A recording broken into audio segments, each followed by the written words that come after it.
Au milieu des récents procès et des controverses entourant le nom de Diddy, les fans ont creusé dans une récente interview où le rappeur The Game a lâché une grosse bombe. I started kicking it with Diddy, right? I ran around with Diddy for 2 years, damn near. And this Diddy. Dans cette interview, il dénonce le magnat de la musique Diddy qui l'aurait forcé à faire des choses inavouables. The Game affirme qu'à ses débuts à Hollywood, il a rencontré Diddy, qui lui a promis de l'aider à lancer sa carrière. Mais au lieu d'un mentorat, The Game s'est retrouvé pris dans un réseau de manipulation. Cette histoire choquante vient s'ajouter à la longue liste d'accusations portées récemment contre Diddy. Dans cette vidéo, nous allons nous plonger dans les détails des confrontations entre The Game et Diddy. La relation entre Diddy et The Game. Dans une interview accordée à Drink Champs, le rappeur The Game a lâché une bombe qui a laissé l'industrie musicale incrédule. S'exprimant sur son expérience avec Diddy, The Game a révélé les tentatives présumées du magnat de la musique pour le forcer à avoir une relation homosexuelle. Au cours de l'entretien, The Game a raconté ses débuts à Hollywood, lorsqu'il a rencontré Diddy pour la première fois. Désireux de remettre sa carrière sur les rails, The Game a vu en Diddy un mentor et un collaborateur potentiel. Selon The Game, il a commencé à s'amuser avec Diddy et a couru avec lui pendant près de 2 ans. Cependant, malgré leur étroite association, ils ne sont jamais allés en studio ensemble. Au lieu de cela, Diddy semblait plus intéressé à couvrir The Game de cadeaux coûteux et à l'envoyer en avion dans divers endroits. Il est devenu évident pour The Game que les intentions de Diddy n'étaient pas purement professionnelles. Les allégations de The Game à l'encontre de Diddy ne sont pas des incidents isolés. Au fil des ans, des rumeurs et des accusations ont circulé sur l'implication présumée de Diddy avec des hommes plus jeunes. L'un des cas les plus notables concerne Usher, qui a été envoyé vivre avec Diddy alors qu'il débutait dans l'industrie. Le frère aîné d'Usher a même évoqué leur dispute au sujet des Frosted Flakes pendant leur cohabitation. Usher lui-même est resté très discret sur ses expériences avec Diddy, laissant entendre qu'il pourrait garder les détails pour un futur livre. Mais l'histoire de The Game va au-delà des simples rumeurs. Il affirme que Diddy lui a fait des avances, tentant d'en faire son jouet. La révélation de The Game ajoute du poids aux spéculations qui entourent depuis longtemps le comportement de Diddy et soulève des questions sur la dynamique du pouvoir au sein de l'industrie musicale. Il est important de noter que les allégations de The Game ne sont pas faites à la légère. Il vient s'ajouter à une liste de plus en plus longue de personnes qui se sont exprimées sur le comportement prédateur présumé de Diddy. Son ancien garde du corps, Gene, a révélé les escapades de Diddy avec des hommes, tandis que le rappeur Exhibit a fait part d'un incident au cours duquel Diddy l'a emmené dans un bar gay, où il a été témoin de moments intimes entre hommes. Même Orlando Brown, connu pour son comportement excentrique, a affirmé que Diddy lui avait donné une certaine gaga. L'une des principales raisons pour lesquelles les gens soupçonnent Diddy d'être homosexuel est son apparition dans une chanson du rappeur indépendant Blood Orange. Devontae Hines, plus connu sous le nom de Blood Orange, a collaboré avec des artistes de renom tels que Solange Knowles et Mariah Carey. Cependant, c'est la participation de Diddy à la chanson Hope de Blood Orange qui a fait sourciller et a alimenté les spéculations sur sa sexualité.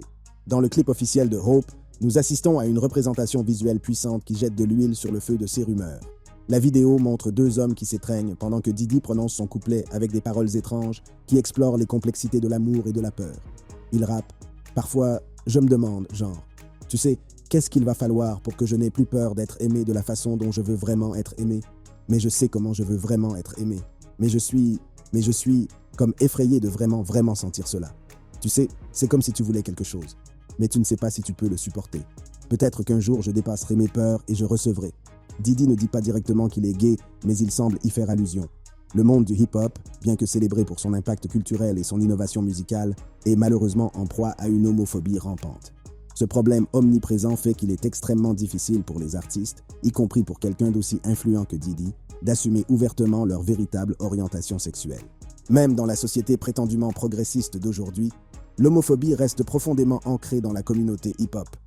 Malgré les efforts de certains artistes pour promouvoir l'inclusion et l'acceptation, le genre continue de lutter contre la normalisation des insultes anti-homosexuelles et du langage péjoratif. Cet environnement hostile crée une barrière pour toute personne de l'industrie qui envisagerait de faire son coming out. La peur des réactions négatives, des jugements et des dommages potentiels à leur carrière peut peser lourdement sur les artistes qui sont aux prises avec leur identité sexuelle.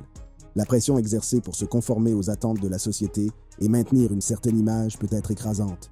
Dans une industrie qui se nourrit de l'hypermasculinité et des rôles traditionnels des hommes et des femmes, s'écarter de la norme peut être perçu comme un risque. L'une des figures les plus en vue qui alimente les rumeurs d'homosexualité autour de Diddy n'est autre que le rappeur 50 Cent. Depuis des années, 50 Cent fait des déclarations publiques et publie des messages sur les réseaux sociaux insinuant que Diddy est gay, jetant ainsi de l'huile sur le feu de la spéculation. La querelle entre 50 Cent et Diddy est un sujet de fascination pour les fans et les médias. Leur animosité remonte à de nombreuses années, 50 Cent ne manquant jamais une occasion de s'en prendre à la sexualité de Diddy. En 2018, lors d'une apparition dans l'émission The Breakfast Club, 50 Cent a ouvertement qualifié Diddy d'homosexuel et a fait des commentaires désobligeants sur son comportement. 50 Cent a tenu des propos qui renforcent les stéréotypes et donnent l'impression que Diddy ne comprend pas ce qu'il dit. Ces commentaires entretiennent les rumeurs sur la sexualité de Diddy. Gardez à l'esprit que les propos de 50 Cent peuvent ne pas être entièrement fiables. Dans l'industrie du divertissement, les conflits personnels et le désir d'attirer l'attention sont souvent à l'origine de la violence. Il n'est pas certain que 50 Cent dispose d'informations de première main ou qu'il cherche simplement à susciter la controverse pour se faire de la publicité. Quoi qu'il en soit, ces commentaires ont contribué à alimenter les spéculations sur les rumeurs d'homosexualité. Un autre élément qui entretient cette rumeur est Diddy lui-même. Dans un post vidéo Instagram vulnérable, Diddy s'est ouvert sur ses luttes personnelles contre la dépression, faisant la lumière sur les défis auxquels il a été confronté en 2019. Cette confession candide a non seulement suscité l'empathie et le soutien de ses fans, mais a également alimenté les rumeurs d'homosexualité qui l'entourent.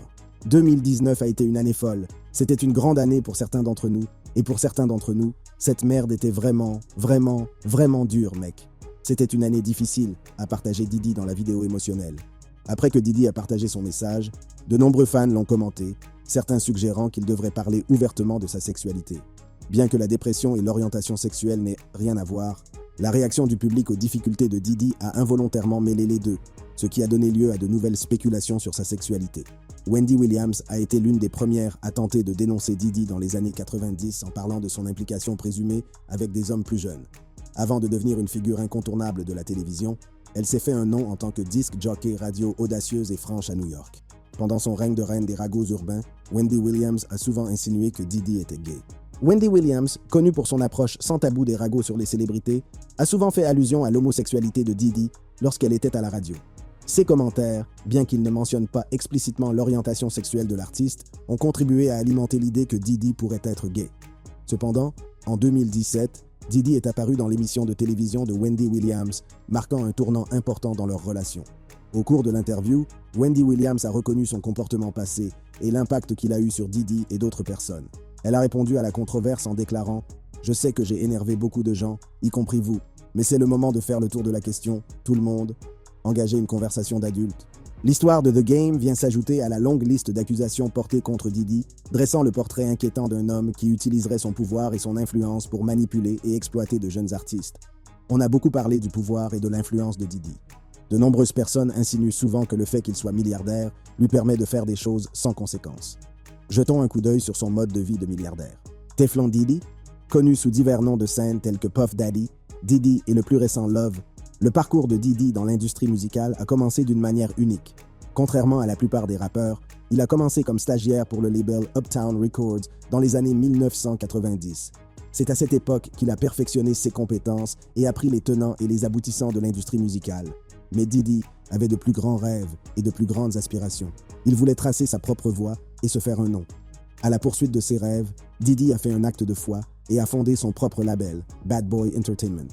Cette décision a changé la donne, non seulement pour Diddy, mais aussi pour l'ensemble de l'industrie musicale.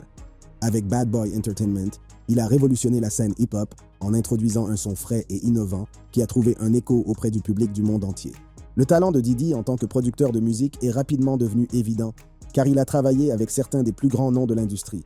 Il a joué un rôle essentiel dans le développement de la carrière d'artistes tels que le défunt rappeur Notorious B.I.G., French Montana, Usher, Mariah Carey et bien d'autres.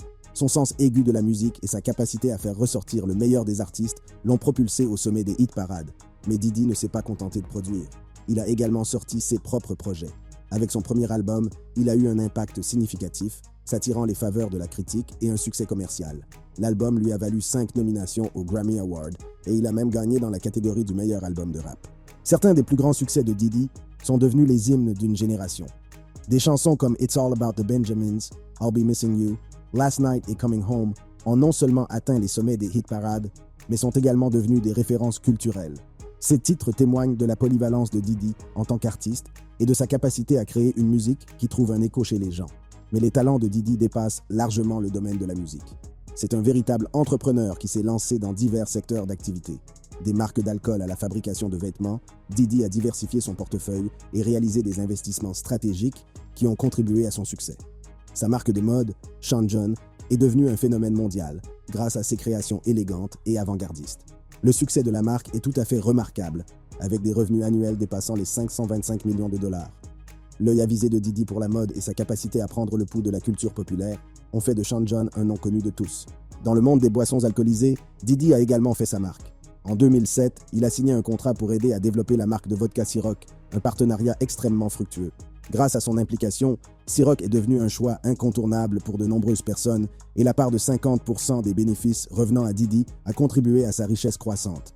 Mais l'empire commercial de Diddy ne s'arrête pas là. Il possède également la moitié de la marque de tequila de León, connue pour sa qualité supérieure et son goût exquis. En outre, il est l'un des propriétaires, avec l'acteur Mark Wahlberg, d'Aqua Hydrate, une société de boissons sans calories destinée aux athlètes. La capacité de Diddy à identifier les opportunités commerciales lucratives et à réaliser des investissements stratégiques a consolidé sa position d'entrepreneur avisé. L'une des entreprises les plus remarquables de Diddy est sa participation dans la chaîne de télévision Revolt TV. En tant qu'actionnaire principal, il a joué un rôle essentiel dans l'élaboration de la programmation de la chaîne et dans l'élargissement de sa portée. Revolt TV est devenue une plateforme pour des voix diverses et a produit un contenu novateur qui trouve un écho auprès du public du monde entier. En 2019, Diddy a réalisé un autre investissement important, cette fois dans PlayVS, une entreprise qui développe des jeux vidéo compétitifs pour les écoles secondaires américaines. Grâce à sa volonté inébranlable et à son esprit d'entreprise, Diddy a accumulé une valeur nette stupéfiante. Les revenus qu'il a tirés de toutes ses sources de revenus sont tout simplement extraordinaires. En 2022, il a officiellement obtenu le titre de milliardaire, avec une fortune estimée à 1 milliard de dollars. Cela le place parmi les personnes les plus riches de l'industrie du hip-hop, juste derrière Jay-Z. Diddy mène une vie de milliardaire, surtout en Californie, où il possède de luxueuses propriétés. Il est connu pour acheter et vendre des demeures extravagantes, témoignant ainsi de son amour du luxe et de l'opulence. L'une de ses propriétés californiennes les plus remarquables est une maison située à Toluca Lake, qu'il a achetée en 2009 pour feu Kim Porter, la mère de certains de ses enfants. Cette demeure, construite en 2006, présente une architecture traditionnelle et s'étend sur plus de 9600 pieds carrés. Située sur un terrain d'un demi-acre, l'extérieur comprend une piscine avec spa, entourée d'un jardin boisé et d'une pelouse magnifiquement entretenue, offrant un vaste espace de divertissement et de détente. La propriété comprend également une véranda avec une cheminée extérieure et un terrain de sport, pour répondre au style de vie actif de Diddy. Il a acquis cette somptueuse résidence pour la somme astronomique de 5 250 000 $. Cependant, une tragédie a frappé lorsque l'ex de Diddy, Kim Porter, est décédé en 2018. À la suite de cet événement déchirant, Diddy a pris la décision difficile de mettre la propriété en vente. Finalement, il a réussi à la vendre pour la somme impressionnante de 6 500 000 $. Une autre demeure californienne où Diddy a élu domicile est située dans le prestigieux quartier de Beverly Hills. Cette demeure de 8 600 pieds carrés, construite en 1998, allie harmonieusement les styles classiques et contemporains. Dès l'entrée, on est accueilli par un garage pour 3 voitures et une belle fontaine, qui ajoute une touche de sérénité à l'environnement. En entrant, vous êtes accueilli par un salon formel orné de porte-fenêtres, d'élégants canapés et d'une cheminée moderne avec des détails architecturaux en cristal. La salle à manger principale, d'une capacité de 10 personnes, respire la sophistication, tandis que la cuisine est dotée d'armoires blanches, de larges comptoirs et d'un îlot en son centre. Des installations et des appareils électroménagers de haute qualité font de cet espace le rêve d'un chef. Adjacent à la cuisine, un espace petit déjeuner est parfait pour les repas décontractés. L'hôtel particulier de Diddy à Beverly Hills comprend également un bureau, une salle de cinéma de 20 places pour recevoir des invités et une salle familiale équipée d'une télévision dernier cri. Un incroyable escalier mène au 2e étage, où un imposant lustre occupe le devant de la scène. L'hôtel particulier offre un total de 8 salles de bain, toutes luxueuses, et 7 chambres à coucher, chacune ayant son propre style, mais tout aussi sophistiquée. La suite principale est un véritable sanctuaire, avec un petit salon équipé d'une télévision, un balcon privé offrant une vue magnifique et 2 grands placards permettant de ranger la vaste garde-robe de Diddy. La salle de bain principale, recouverte de marbre, est équipée d'une baignoire spa et d'une cabine de douche séparée, offrant le summum de la relaxation et du plaisir. Située sur un terrain d'environ 30 000 pieds carrés, la maison de maître à 2 étages dispose de balcons qui offrent un espace serein pour la détente et des vues à couper le souffle sur la région environnante. L'espace extérieur est doté d'un barbecue, idéal pour organiser des réunions, et d'une immense piscine pour passer des journées paisibles sous le soleil californien. Un espace spa séparé ajoute une touche de luxe supplémentaire, tandis qu'un espace de vie avec une cheminée extérieure et des sièges personnalisés offre une ambiance chaleureuse pour des conversations intimes. Diddy a acheté ce manoir dans les années 1990 pour la modique somme de 436 000 $. Quelques années plus tard, il l'a vendue pour la somme impressionnante de 2 300 000 $. Les dernières données indiquent qu'elle a été mise en vente en 2020 pour la somme étonnante de 8 325 000 $, ce qui témoigne de l'appréciation et de la valeur des investissements immobiliers de Diddy. Une autre propriété que Diddy a possédée en Californie est également située dans le prestigieux quartier de Beverly Hills. Cet impressionnant manoir de 3 étages, construit en 2004, est doté de murs blancs modernes et d'un espace intérieur de plus de 7000 pieds carrés. Les détails architecturaux de la maison ajoutent de l'élégance et de la sophistication à chaque pièce, créant ainsi une atmosphère vraiment luxueuse. Le manoir offre un total de 5 chambres, chacune offrant des vues extérieures qui mettent en valeur la beauté de la région environnante. La suite principale est une véritable oasis, dotée d'une élégante cheminée, d'un petit salon, d'un grand dressing et de 2 tables de toilette. La salle de bain privée, dotée d'une baignoire spa, ajoute une touche de luxe supplémentaire à cet espace déjà extravagant. Selon les médias, Diddy a résidé dans ce manoir de 2008 à 2013. À la fin de l'année 2021, la propriété a été mise en vente pour la somme astronomique de 14 500 000 $. Cependant, le joyau de la couronne du patrimoine immobilier californien de Diddy est son manoir principal, une villa de style européen située dans le prestigieux quartier de Holmby Hills. Cette demeure, présentée dans une vidéo pour les 73 questions de Vogue, s'étend sur une superficie stupéfiante de 17 000 pieds carrés. L'espace ouvert comprend un bar où l'on voit un serveur professionnel préparer des boissons et les servir à la chanteuse pendant la vidéo. L'entrée du manoir comporte un magnifique hall qui donne le ton de la grandeur qui attend les visiteurs. Plusieurs salons, tous d'une élégance classique, offrent un vaste espace pour se détendre et se rencontrer. La conception du manoir, méticuleusement élaborée selon les spécifications du promoteur Neil Niami, présente un mélange de styles classiques et formels, créant une ambiance intemporelle et sophistiquée. Le manoir dispose également d'une salle de jeu, d'une cave à vin pour les connaisseurs et d'une bibliothèque avec des étagères en bois, parfaites pour des moments de réflexion au calme. Les 8 suites douillettes offrent un hébergement luxueux, tandis que les 11 salles de bain, remplies de touches opulentes, offrent le confort et l'indulgence ultime. À l'extérieur, le manoir se trouve sur un terrain de 1,3 hectares, avec des jardins boisés qui ajoutent une touche de tranquillité à l'environnement. Une salle à manger décontractée, un court de tennis et une piscine de style balnéaire avec un tunnel sous-marin complètent l'oasis extérieure. Diddy a acheté cette magnifique demeure en 2014 pour la somme astronomique de 39 millions $. Le mode de vie milliardaire de Diddy ne se limite pas à son impressionnant patrimoine immobilier. Il est également connu pour sa collection extravagante de voitures, son jet privé et ses luxueuses propriétés dans l'État ensoleillé de Floride. La passion de Diddy pour les véhicules est évidente dans sa remarquable collection de voitures. Qu'il s'agisse de 4x4 robustes ou de voitures de sport performantes, son garage témoigne de son amour du luxe et de la vitesse. Parmi les voitures les plus remarquables de sa collection, on trouve une Jeep Wrangler Unlimited à 35 000 $, un véhicule robuste et polyvalent parfait pour les excursions les plus extrêmes. L'amour de Diddy pour le luxe made in USA est évident dans sa Cadillac Escalade à 75 000 $, un SUV élégant qui offre à la fois confort et prestige. Mais la collection de voitures de Diddy ne s'arrête pas là. Il a également acheté des voitures de sport haut de gamme, dont une Chevrolet Corvette de collection d'une valeur de 100 000 $. Un autre joyau de sa collection est la Ferrari 360 Modena Spider, une voiture de sport de luxe d'une valeur de 110 000 $. Avec son design élégant et ses performances exaltantes, cette Ferrari reflète parfaitement le style de vie extravagant de Diddy. En parlant de Ferrari, Diddy possède également une élégante Ferrari F 360 Spider, une voiture de sport décapotable capable d'atteindre une vitesse de pointe de 193 miles par heure. D'un prix de 217 000 $, ce chef-d'œuvre italien allie élégance et puissance. Diddy aime le luxe et son yacht, baptisé The Marquis, en est le reflet. Il s'agit d'un énorme bateau élégant de plus de 200 pieds de long, doté d'équipements haut de gamme comme ceux d'un hôtel de luxe. Le yacht de Diddy n'est pas seulement luxueux, il est aussi très amusant. On y trouve des jet skis, des planches à pagaie et même un mini sous-marin pour explorer les eaux claires et les endroits cachés. En plus de tout ce luxe, le yacht offre intimité et sécurité. Cependant, contrairement à la croyance populaire, l'influence de Diddy n'offre pas vraiment de protection en ce moment.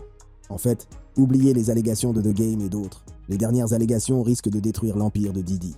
Allégations récentes. Au début des années 2000, Cassie attire l'attention de Sean Diddy Combs. Il prend Cassie sous son aile.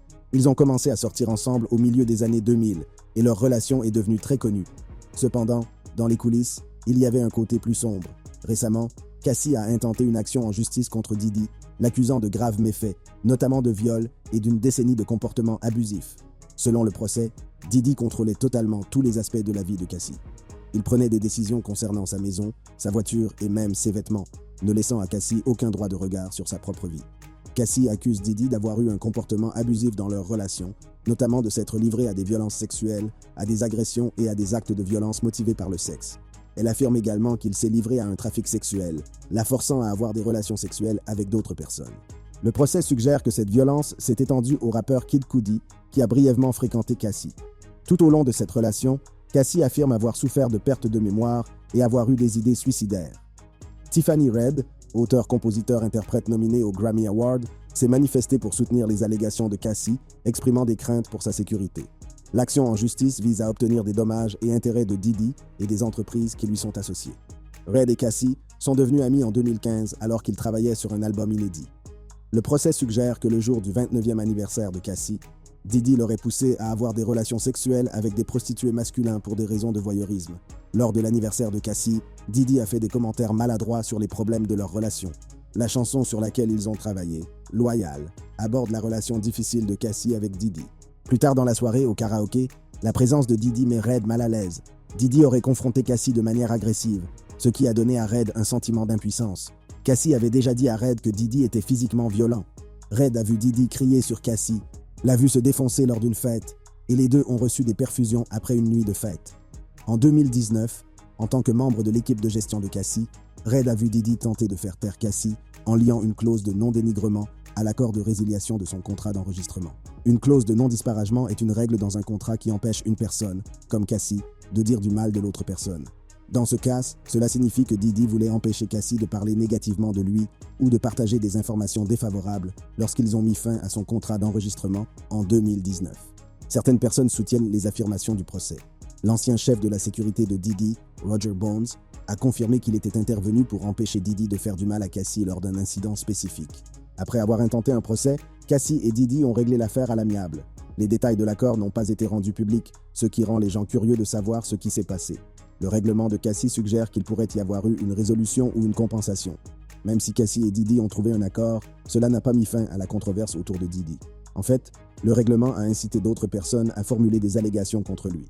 Une deuxième plainte, déposée en vertu de la loi new-yorkaise sur les survivants adultes, Adult Survivors Act, porte sur un incident survenu en 1991 et impliquant une étudiante du nom de Joa Dickerson Neal. L'action en justice affirme que Diddy l'a droguée et violée, qu'il a filmé l'agression et qu'il a distribué la cassette afin d'exercer un contrôle sur elle. Diddy nie ces allégations, qu'il qualifie d'attrape-nigo. Le procès ne vise pas seulement Diddy, mais aussi ses sociétés, ce qui élargit la bataille juridique. Malgré le démenti de Diddy, l'impact sur la victime, Joa Dickerson Neal, est important. Elle a subi un profond traumatisme émotionnel qui l'a conduite à la dépression et à des pensées suicidaires. Le fait de partager son histoire lui a apporté à la fois du soutien et des doutes, certains la blâmant même. Une autre plainte contre Diddy a été déposée par Lisa Gardner. Lisa Gardner affirme avoir été agressée sexuellement au début des années 1990, avoir subi des pressions pour avoir un rapport sexuel avec Diddy, puis avoir été agressée par Aaron Hall, qui collaborait avec Diddy à l'époque. Ces faits se sont produits à une époque où la notoriété de Diddy était grandissante et où Gardner, jeune femme dans l'industrie du divertissement, se sentait vulnérable.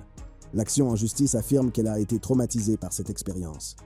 Diddy nie fermement ces accusations, qu'il considère comme une tentative de nuire à sa réputation et de lui soutirer de l'argent. Malgré la gravité des accusations, il insiste sur son innocence, confiant que la vérité éclatera. Une autre personne mentionnée dans le procès, Aaron Hall, n'a pas encore réagi.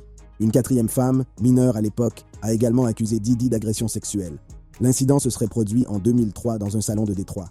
Harve Pierre, le président de Bad Boy Records de Diddy, et un homme dont l'identité n'a pas été révélée, ont invité Jane Doe à les rejoindre à bord d'un jet privé pour se rendre à New York, lui promettant une chance de rencontrer le célèbre magnat de la musique.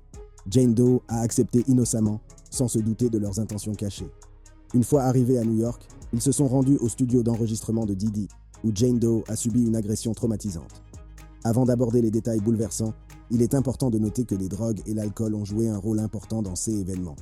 Jane Doe affirme que Diddy et Pierre lui ont donné des substances tout au long de la nuit, ce qui l'a rendu plus intoxiqué et plus vulnérable. Au fil de la nuit, Jane Doe est devenue trop intoxiquée pour donner son consentement.